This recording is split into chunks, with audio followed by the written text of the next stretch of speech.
Well, hello, friends, and welcome to This Week at Little Hills. I'm so glad to be with you as we continue through our journey in the new City Catechism. We're at question 25 this week, and the last few weeks we've really been at the heart of the gospel, and it continues here in question 25. Does Christ's death mean all our sins can be forgiven? I think this question is so important because we probably all wonder that at some point. At times we think that we're too good, we think that we have everything in order, but other times when everything comes crashing down, what do we see? We see our own failure. We see how we fall short. We think, well, God could forgive a lot of sins, but could he really forgive mine?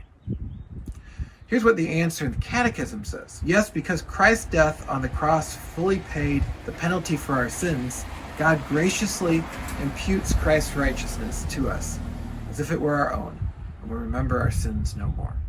Just as that truck can come and you hear that overwhelming sound and then it drives off, so too God drives off with our sin. He takes it away. He doesn't drive off and leave us. He stays, but he drives that sin off. And that's what we see in Romans chapter 5. Listen to what Paul says in verse 6. He says, "For while we were still weak, at the right time Christ died for the ungodly. For one will scarcely die for a righteous person, though perhaps for a good person one would dare even to die.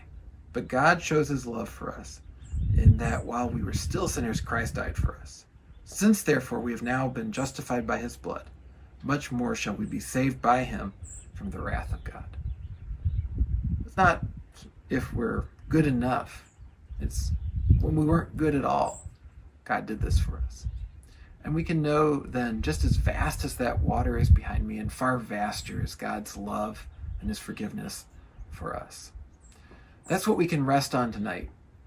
If you're wrestling with some sin tonight, wrestling with forgiveness for something even long past, you can rest in this. And we can rest in it in the future. That no matter how many sins come roaring in, they will go down the road because God will keep pushing them down the road away from us and offer us forgiveness as long as it is that we turn to him, our only source of hope and forgiveness. Well, I hope that you'll join us this weekend for this Sunday service. It's 5:30 p.m. and it will be live in person and online. And then afterwards, we will have our Sunday School Express, which will pick up on this question. So I hope that you're there for that.